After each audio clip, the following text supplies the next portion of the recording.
You're listening to the What's Happening podcast with Gary Watts. So a lot of times when I'm talking to people, they don't know where you come from, or your background.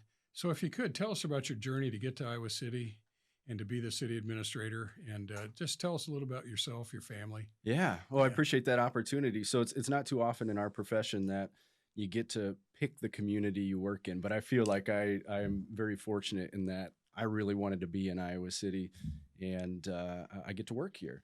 So how did I get here? I was one of those Illinois kids that came over for school. Really no ties to Iowa. I grew up in central Illinois, and my older brother, for some reason, decided to come to Iowa. I then got to hang out with my older brother in college and see what Iowa City was all about, and instantly fell in love. So I followed him here, went to the Tippie School of Business here, and then I went back to Illinois, like a lot of folks do. Went back home, did graduate school back in Illinois, and started my profession in city management in Illinois. So I spent 8 years finishing as the assistant city manager in Normal, Illinois, which is another college town, home of Illinois State University. And then was fortunate enough to have the job opening here. I met my wife here in Iowa City. She's an Iowa City native, so we had our eyes on that job for a long time, and have been back since 2011. We have 3 kids here, and time flies, doesn't it? Oh boy, it sure does. It absolutely flies. I've now been in Iowa City longer than I have in my hometown, and once you hit that point, there's this realization that kind of washes over you that this is now home. And you were assistant city manager, right? Right. I came in 2011 as the assistant city manager, and then was promoted to city manager in 2016. Great. Well, it's great to have you. So today we just want to talk about Iowa City. What's going on in Iowa City, the growth in Iowa City, challenges with Iowa City, and just my comments on Iowa City. I've been here since 76, maybe the latter part of 75, so I've been here a while. What a great place to raise your family. What a great place to be part of.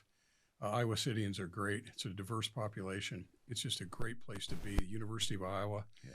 What just an incredible place to be part of, be an Iowan and be part of Iowa City. You know, I'm proud to be part of the Iowa City area, and it's been a great experience for Becky and I and the kids, and we just love it here.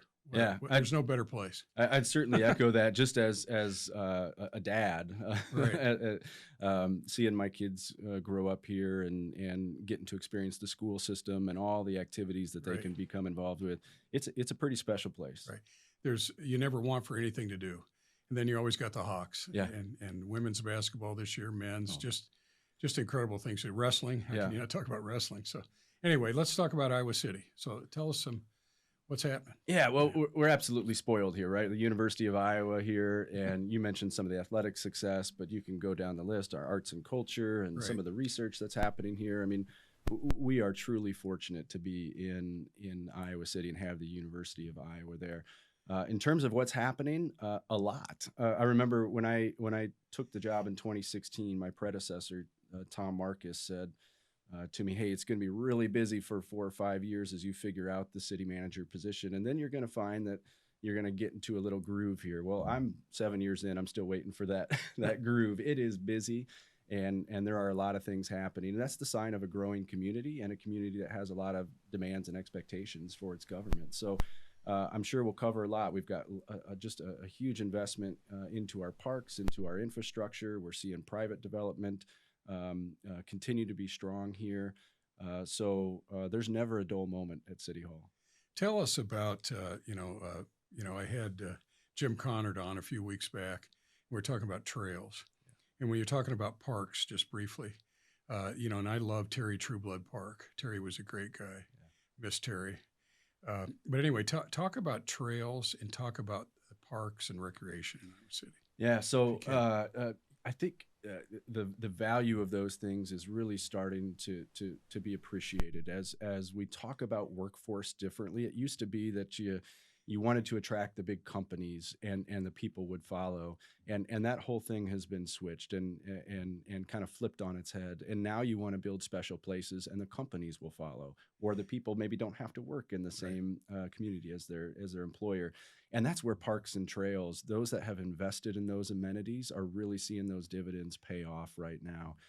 We are in about year 5 or 6 of a parks master plan, And we have updated about every one of our 50 plus parks over those last 6 or 7 years. So we're putting a lot into new playgrounds and shelters and trails, different amenities in our parks. And we're also trying to make sure that we're connecting those parks. So building on trail extensions. The biggest one we have right now is on Highway 6, really looking to make that Highway 6 in one corridor more pedestrian friendly, more friendly for bikers and walkers. And so we did Highway 1 a few years ago, and now we're focused on Highway 6 with one segment under construction now and another one to follow in a couple of years. In addition to those kind of on-street or kind of sidewalk trails that we're all used to, we're really seeing the off-road trails, whether it's a trail like Hickory Hill or Ryerson Woods or bike trails. And we're excited to be working on a number of those amenities in the coming years too. There's a single track just down below on Terry Trueblood Park, just down by the river, run around it. That's kind of cool.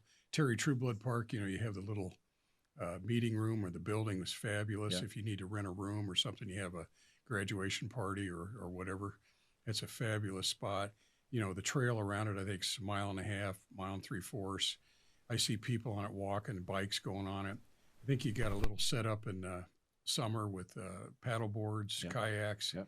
So, I mean, if you want something to do, that park's fantastic. A nice lake. It's a gem. And Fin and Feather's our partner there. You get out on a paddle board or a small little kayak and enjoy the water. But you're right, the trail is heavily used. The lodge there, especially during wedding season, is booked every weekend. Just a tremendous facility. The single track is interesting. That's really just that's just our residents creating one on their own there, and it's pretty neat. We are working on a single track back by the skate park right now, much like Coralville has done with the Clear Creek. They've done an amazing job along Clear Creek, and we're looking to create a little bit of that kind of by the boathouse, the University Boathouse, and our skate park on Dubuque Street there. A lot of people aren't aware of Ryerson Woods in Iowa City, but it's down by the fairgrounds, and it's great trails, and you get through the trees and get lost in there. It's fantastic. That's the whole point, is just kind of fade into nature. And that's one thing I really love about Iowa City and Eastern Iowa in general. You can be in the city but feel like you're far out. Whether you're in the middle of Hickory Hill Park or Ryerson Woods, you can really get lost, and that's a pretty special experience in a community of our size. Tell us about the growth and maybe a little bit of infrastructure. What are some big projects Iowa City's taken on? And then maybe before we get out of parks, are there any new parks? Sounds like you're enhancing your existing parks, but is anything coming up? Yeah, we have we have a few neighborhood parks. So as we've built new subdivisions, we always look to add a few. So we have a Palisades Park on the north side that'll be coming online here in a couple of probably about a year or two. That's behind the old North Dodge Hy-Vee there. Okay. And then one on the far east side, Stonebridge Park, which is going to be almost all the way out on Taft and Lower West Branch. Those are smaller neighborhood-based parks. Really looking at our next big park addition to be the extension of Riverfront Crossings Park South. So as we look south of Highway there, taking that Riverfront Park and really pushing that south to where our old Public Works campus is now. We have a transit building there. We're working to get that relocated to a different site and really turn that into more riverfront green space for our community. Yeah, south of there, south of Hills Bank, down Gilbert, along the trail, that would be enhanced. That's a great trail, and it's a beautiful area. Yeah, and really bookends, you think Terry Trueblood, which you mentioned before, and Riverfront Crossings Park, and we've got two fantastic anchors there, and really the next step is working on that interior piece. Before we get into projects, I just had a thought. Tell us how many people work for the city of Iowa City, and how much commerce is generated by the salaries and the people. A lot of people don't realize how large the staff is in Iowa City that do a top to bottom. You're blessed with a great staff. Thank you. You know, I work with Public Works Engineering, and they do a great job, and a lot of the people that we do in development or work with. But what a sanitation. I mean, people take all that for granted: snow removal, sanitation, all the services that the city provide, and how many people work for the city. It takes an army, as they say. Yeah. So we have about 630 full-time employees. Wow. And then in the summer, when you bring on lifeguards and extra help to maintain the parks, we can get up to about 1,000 employees at our peak. So it's a pretty big operation. And you're right, we have a phenomenal staff. Yeah. But we're also working in a growing community, and we're seeing those demands increase. In the last decade, the census tells us we added about 7,000 people in the last decade. Wow. I will tell you that's probably a little low because the census came right as COVID hit, and we saw a lot of the students leave, and I think we were undercounted in a couple of those student areas. But even at 7,000, that's tremendous growth. If you think about combining the size of Tiffin and Solon, you're still not to 7,000. Right. So in the last decade, we've essentially added two small towns to Iowa City, and there's huge demands on infrastructure when you do that. And that's where those 630 people come in to make sure that we continue to deliver those excellent services at reasonable costs. Right. What is your budget? Well, depends on how you look at that budget, but and what capital projects. But in a given year, we could be between 200 and 300 million. Right. So when it comes to that local commerce, we're working with local contractors and local vendors as much as possible. So it's a huge impact.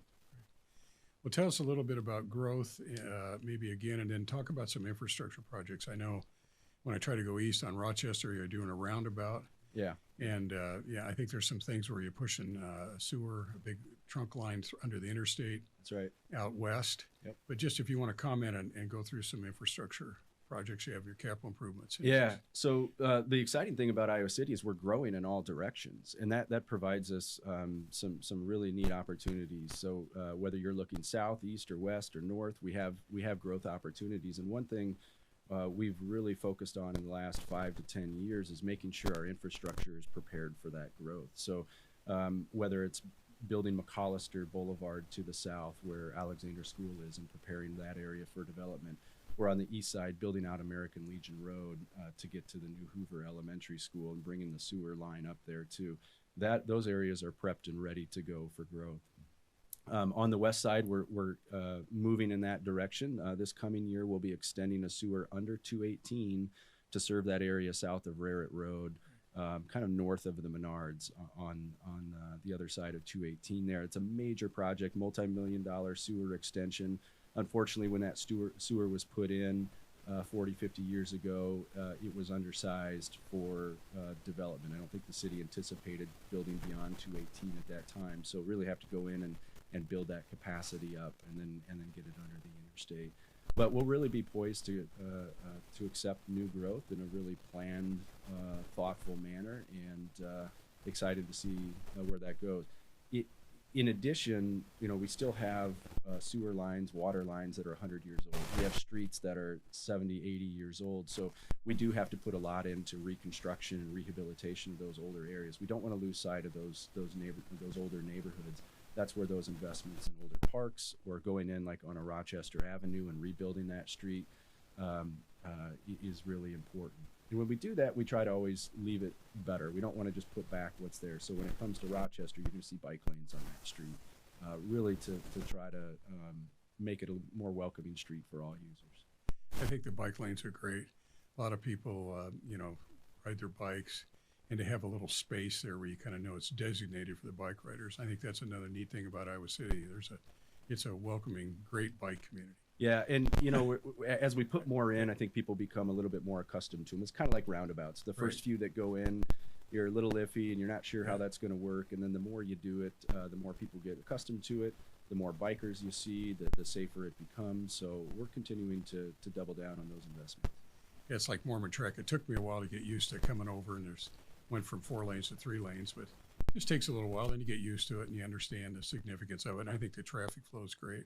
Yeah, and a lot of that, while people see that and they don't understand why you might go from 4 to 3 lanes, there is some science, there is some data behind that, and we'll actually see accidents reduce. You'll see more users of bike lanes, and ultimately it's a safer corridor for everybody. So talk about, obviously with a trunk line sewer going west, that'll open a large area for development. What type of use do you see in that area, or what type of growth do you see west in Rhett Road there, south of Rhett Road? Yeah, I think there's a great opportunity for a mix of uses there. We know the Weber Elementary is full right now, so the school district is interested in looking at one or two school sites in that large area. We'll be able to build neighborhoods around those schools. But for us, a few things. We do envision a new commercial center, a neighborhood commercial center. So not a destination retail per se, but a place where you could get a coffee, maybe child care center, things of that nature, kind of right off of Raritt Road there at the entry to that area. We also do envision a large park setting. You could think of maybe a miniature version of Cherry True Blood, but a regional stormwater basin that would be available for recreation with the trail around it, some amenities there. So a large kind of destination park. It's one of the things on the west side that we don't have is that large park. We don't have that Mercer Park equivalent on the west side. And so looking to do that in this area. You'll see multifamily, you'll see single family, really trying to get a mix of housing types in that area. How are you? I know a buzzword in a lot of cities is affordable housing. And how is Iowa City attacking that? I know I've heard about it my whole career, and it's hard to accomplish, but what are some things you think that Iowa City is trying to do to make that more affordable for folks to live here? Yeah, there's a few different ways that we're attacking that, and we have to understand first that the market in this area is huge, and it's hard for a single entity, a city, to really move the needle on a housing market. But what we try to do is create opportunities as much as we can. So when we're developing zoning codes, we're trying to make sure that we have a mix of housing types so that we're not building kind of exclusive neighborhoods anymore. We want to see single family next to duplexes, next to small apartments, and really give people at different price points the same opportunity to enjoy a neighborhood. At the same time, we know that new construction is rarely going to be affordable out of the gate. Sometimes what you have to think about is the affordable housing stock today was the new construction of 30, 40 years ago. So we want to make sure we're building quality homes today and apartments today that maybe over time transition into that affordable price point. We are doing a lot of incentives for affordable housing. So anytime we do tax increment financing, or if we do an upzoning in certain parts of town, we are requiring affordable housing. So working with the development community to understand what their needs are, and then working with them on our needs to introduce affordable housing into a project that otherwise wouldn't do that. So if somebody came to you with 100 units and you're working on a TIF for that developer, you'd require maybe 10% for affordable units? Yeah, that's right. I'll give you the example of the Nest project, which was on the Ped Mall. It was completed on the Ped Mall. I think folks are familiar probably with Reunion Brewery that just took home on the Ped Mall. There's an apartment building behind that, and that was a tax increment financing deal with the city. We wanted to preserve the historic storefronts in the front, and then the developer was mostly interested in the student housing component in the back. And we did work with them, and we gave them the option to say, you want to incorporate affordable housing into this development, or would you rather pay a fee and allow the city to use that in a different project? So they paid a fee up front as part of that TIF deal. They paid us $1.8 million. And we took that and we bought 8 duplexes in another part of town, and we created affordable home ownership opportunities. So we're in the process of rehabbing those duplexes in our South District, and we're introducing home buyer opportunities in a neighborhood that had few home buyer opportunities before. So Great. it's really trying to work to make sure that the developer has a say in how that's done, and some like to incorporate that on site, and others want to contribute to a different project like this one off site.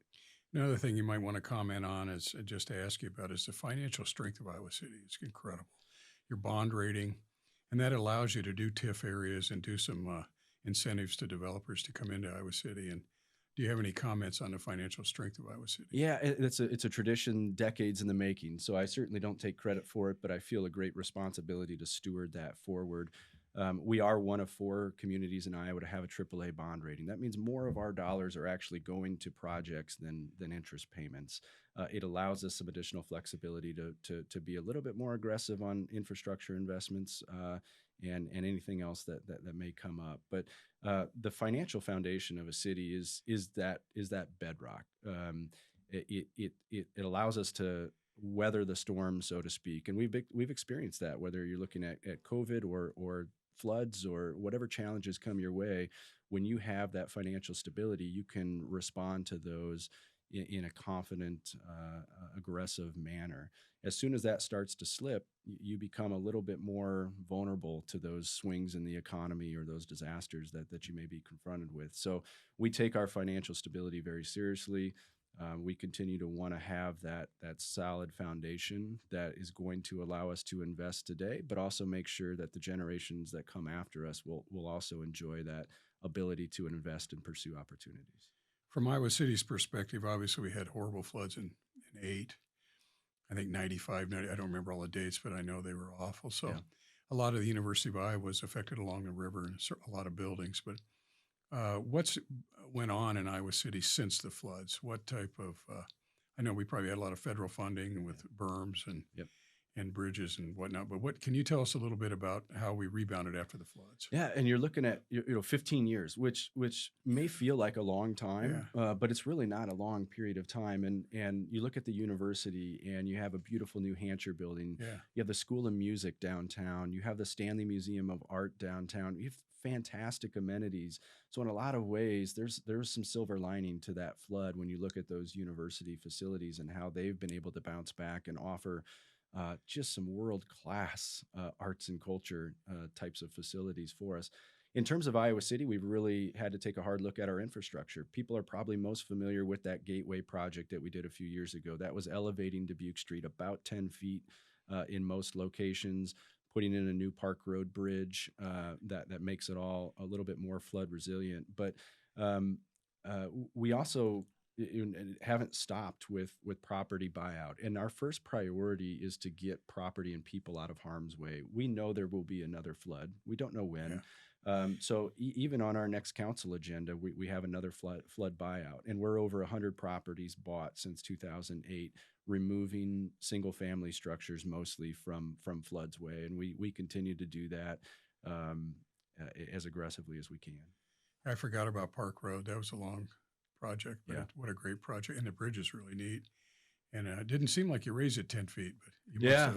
must have. Yeah, you look at some of those old pictures and you realize that when you used to come out of Mayflower, you had 2 sets of stairs all the way Yeah. down to the road level, and now you come out and you're pretty much Level. flush with Yeah. the entry to Mayflower there. Tell us about downtown. I know the revitalization of downtown, how vibrant downtown is. And, I kind of remember the urban renewal days in the mid 70s and when there were mobile homes set up or little Yeah. things set up before the mall was built. So tell us a little bit about what's going on downtown.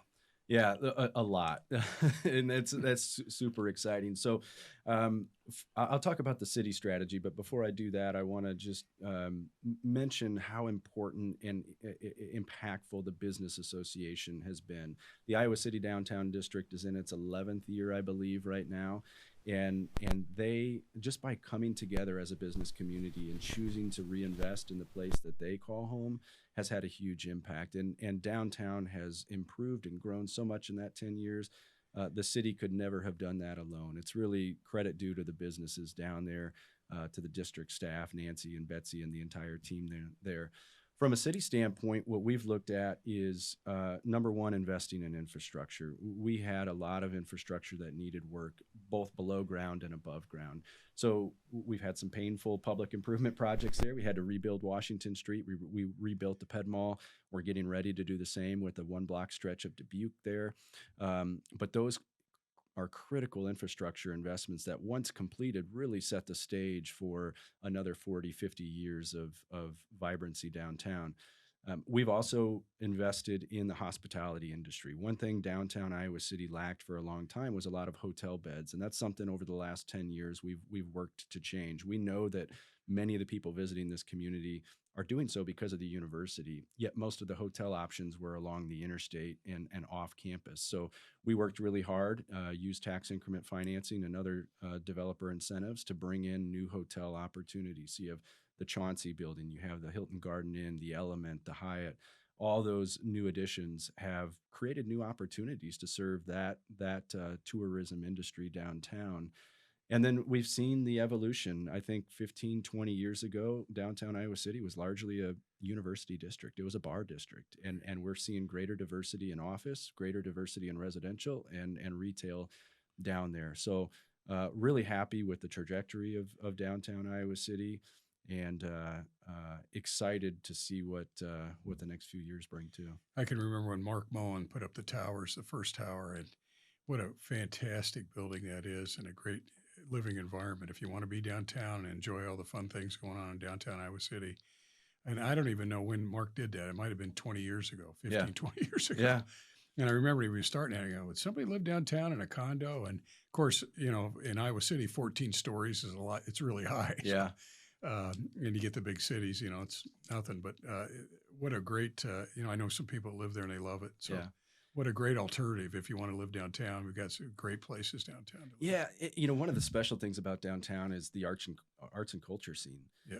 And we don't have one big venue or two big venues. We have this niche of really small, intimate experiences that you can have. So whether that's the Englert or film scene, Riverside, now we have the James and Public Space One. These are all these small arts and culture venues that together create one of the best arts and culture districts in the Midwest.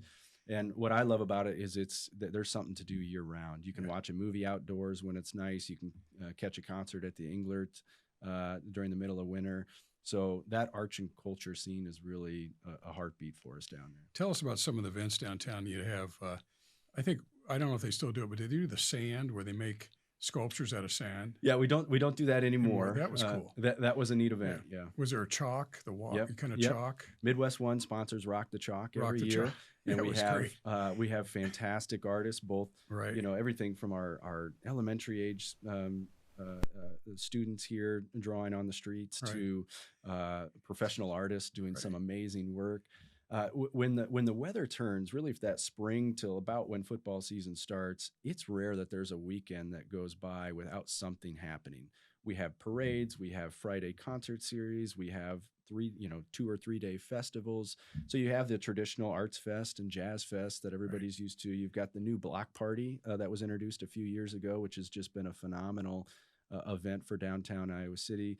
The Pride Parade, we have the Friday night concert series. So there is always something going on, and the downtown district is phenomenal about filling in those gaps. So right now we have the Winter Lights Festival going on downtown with giant bunnies overtaking downtown, and in this kind of really neat public art installation that's driving more people downtown here in the middle of winter.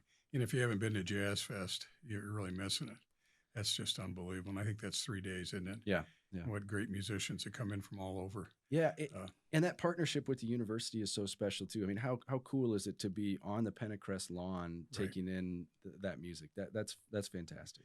One of the unique characteristics of Iowa City that I don't know if people realize how enthralled we are in the University of Iowa's campus. It's right there. It's downtown with Iowa City. So it's unique. A lot of campuses are off in their own little area, not enthralled into town, but Iowa City and the University of Iowa is all one together right on Clinton Street. Yeah, and what I love is the university absolutely embraces that community partnership. Right. Like in Jazz Fest, they welcome us on to the Pentecrest. We are able to launch our fireworks at Hubbard Park over the old Capitol.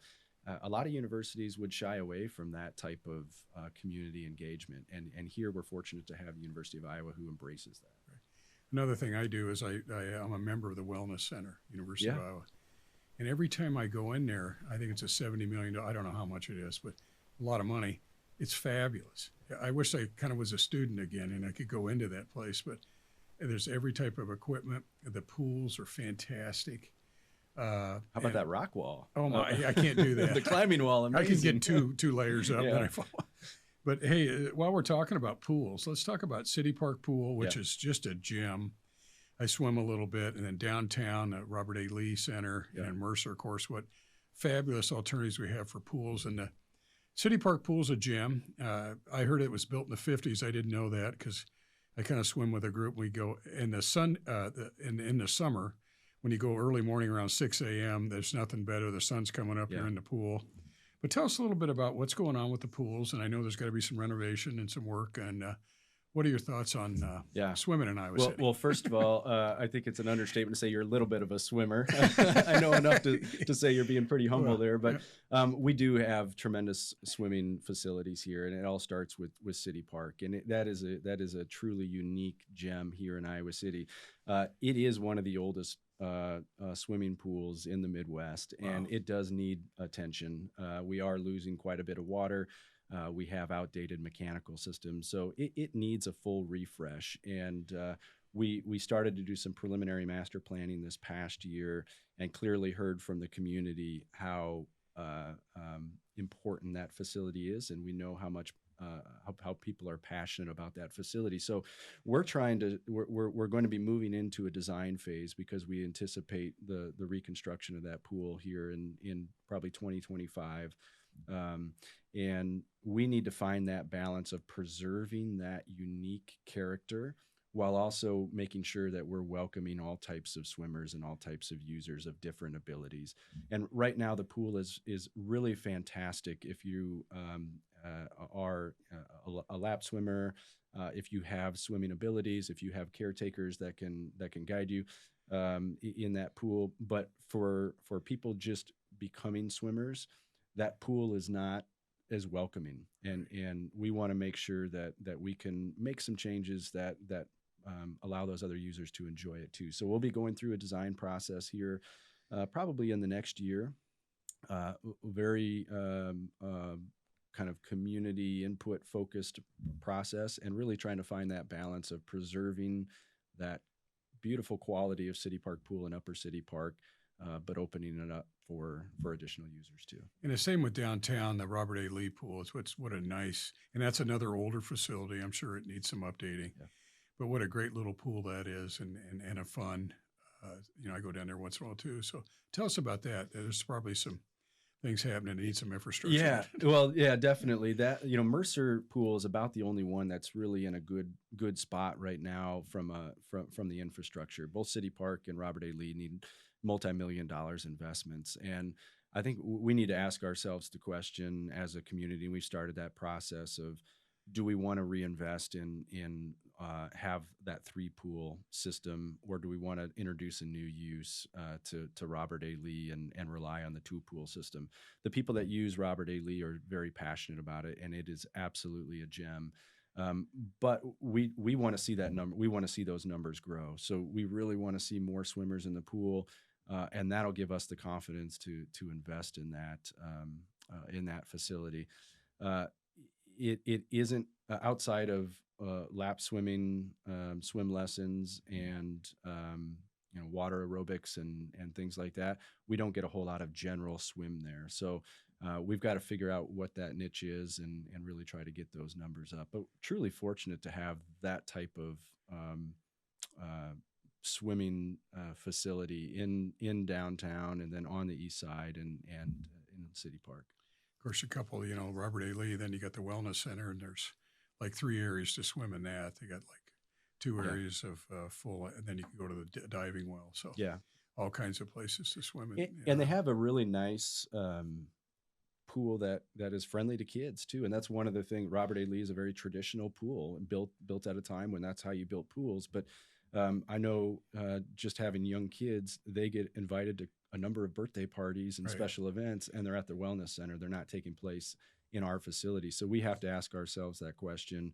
Do we want to try to adapt Robert A. Lee to try to make it a little bit more family friendly for that general swim? Do we want to preserve it for what it is now?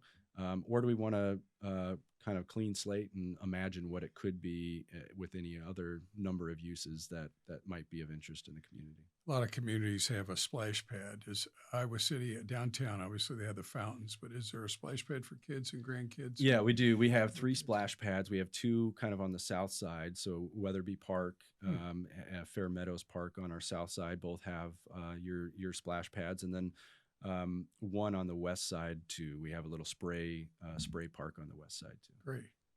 What other things do you have to talk about? What other projects? We did pools. Any other development things happening? East side, talk about pressure. We got water pressure issues and infrastructure, right? Yeah, so that's part of that effort to Update. to make sure that we can continue to accommodate growth, and that's road infrastructure, water, and sewer. So don't want to kind of nerd out on you too much, but from a water standpoint, we're completely pressurized from our plant. Our plant that sits on the Dubuque I-80 interchange there. So that means the further you get away on the edges of the community, the lower the water pressure. And one of the things that we're going in right now and doing is creating some pressure zones around the community, basically points in our system in which we can introduce new pressure, which would allow us to continue to grow outward as we need to. We have plenty of capacity to treat more water and serve a growing community, but we need to work on that water pressure issue on both the east and the west side. And that's something that's been actually in the works for a couple of years now. As we do new road projects, we're often introducing pressurization projects into those larger projects. Do you think the folks know, I mean, the water plant by the interstate on Dubuque, those are wells, aren't they? Yeah. It's not really coming from the river. No, very, very little is actually coming from the river there. Probably less than a percent or two is actually that river water. We're really doing wells and drawing that water from beneath the bed of the river there. Right. And that was like 30 years ago when they did that, I think, a long time ago. Yeah, it's probably 20, 25 years since that project has come online. And what a game changer for Iowa City. That not only has set us up for tremendous growth, but just greatly improved the water quality that we're delivering throughout the community. Yeah, I don't know if people realize how great the water is in Iowa City. It sounds kind of corny. Have a glass of water, but it's fantastic water. It tastes good. I mean, whatever they put in it, they know what they're doing, and it's fantastic. So yeah, that's absolutely. a quality of life that we probably take for granted in Iowa City, is the quality of the water. Yeah, and again, we are well set up to continue to deliver water for decades to come. So really, from that utility standpoint, whether it's the water or the wastewater, we have tremendous growth capacity right now. Do you want to talk a little bit about nonprofit capital grant programs and major investment nonprofits? Because part of Iowa City has great nonprofits, Community Foundation, United Way. We just incredible opportunities to give back to the community. So, you have some thoughts on that? Yeah, and we're this is a great kind of issue to broach right now, because we currently have a capital grant program out there for nonprofits. So you're right, we are a very rich nonprofit community here. We offer a ton of services for people who need those services.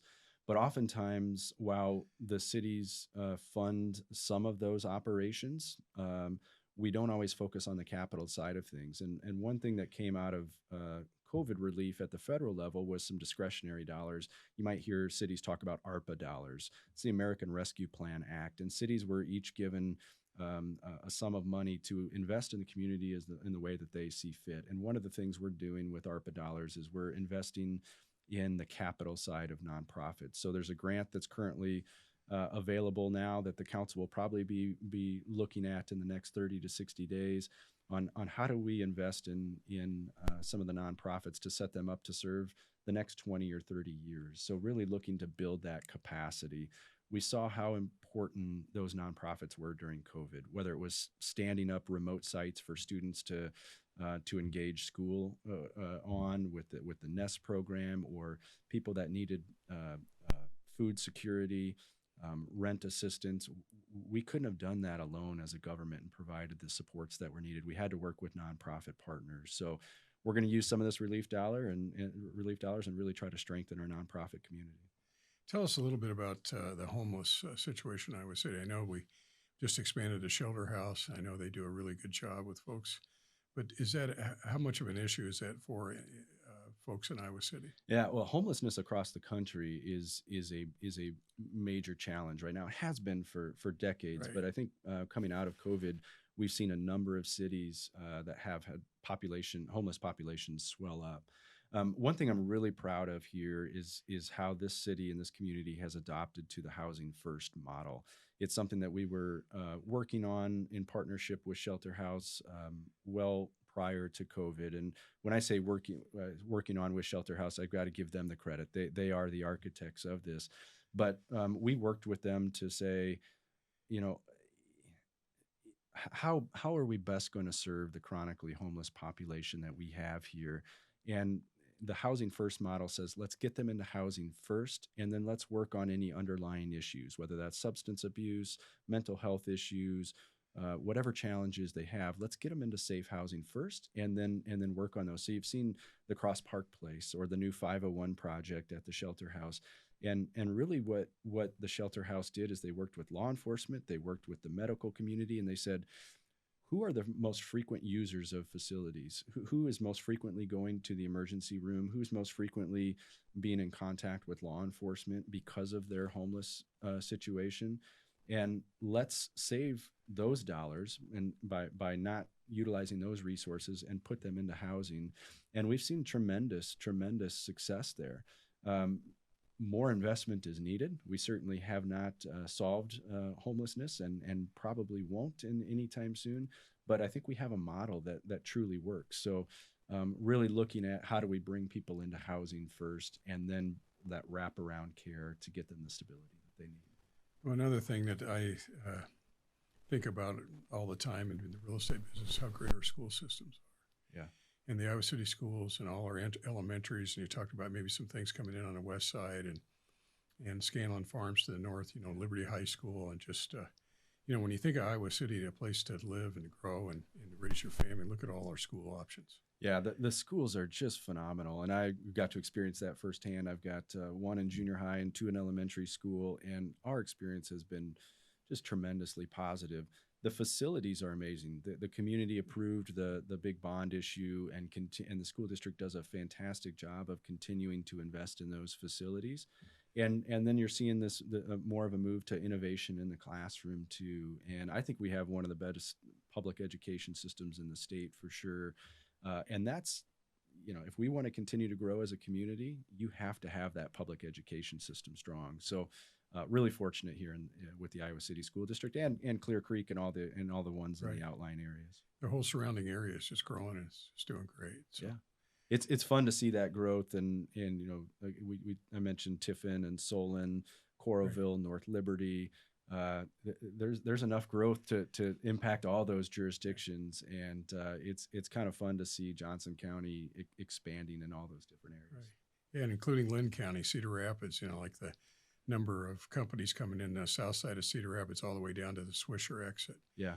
So the corridor, they've always talked about the corridor. They're working with Lynn County, Johnson County. I think they do a great job with ICAD and other places at working together to try to make things happen. Yeah, we kind of have the two solid hubs, right? Iowa City on the south end and Cedar Rapids on the north end, and you're seeing that middle really strengthen now. We kind of talked about that with Terry Trueblood at Riverfront Crossings Park, but you're seeing that middle, that Tiffin, that North Liberty, really grow up in that central corridor.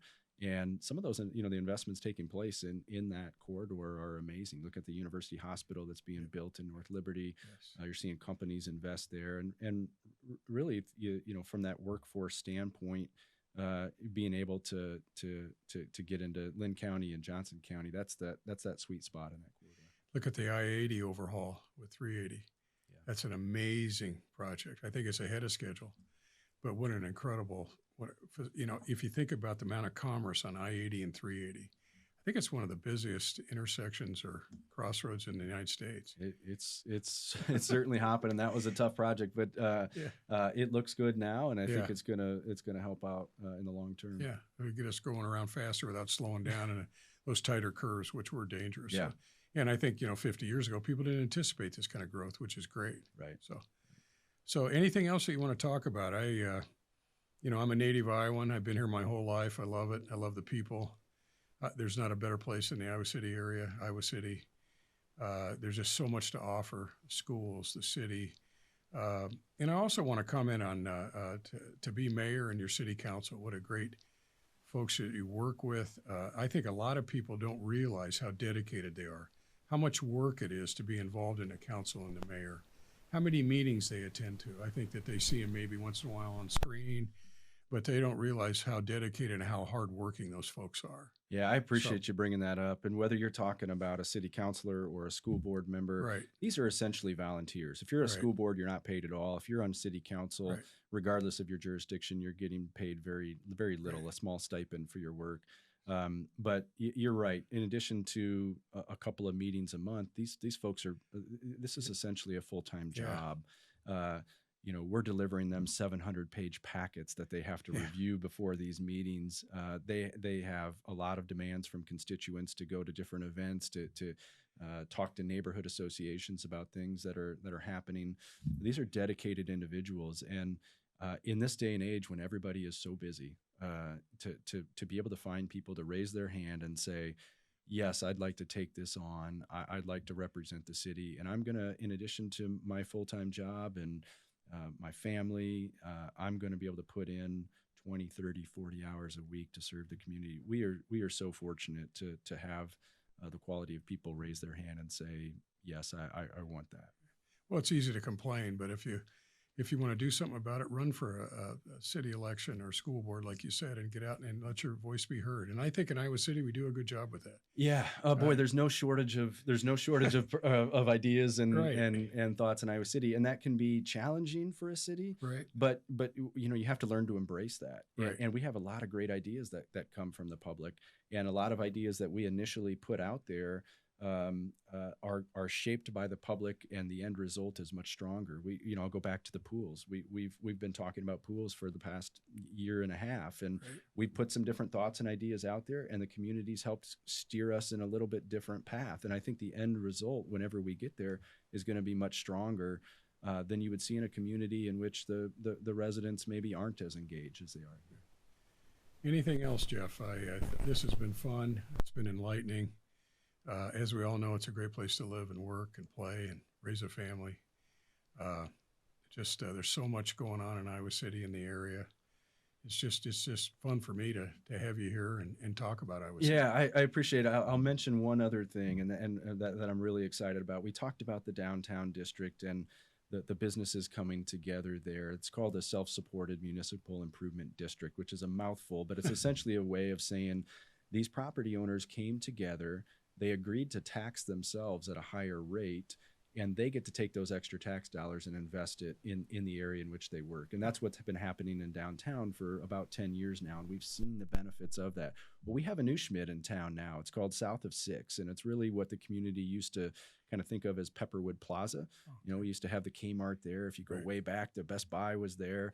But now those businesses have come together in much the same fashion and have introduced their own self-property tax on there. So they're going to start the process of really invigorating that South commercial district in Iowa City, and we couldn't be more excited to see that. So they just rebranded. South of 6 is their new association name, and you're going to see a lot of great things come from that group in the coming year. Lots of good things happening. So Yeah. it's been my pleasure to have you here, Geoff. Thank you, Gary. Thanks for coming and talking about Iowa City. I appreciate the You're welcome opportunity. anytime. Yeah. So, thanks, Geoff. All right. Thank you.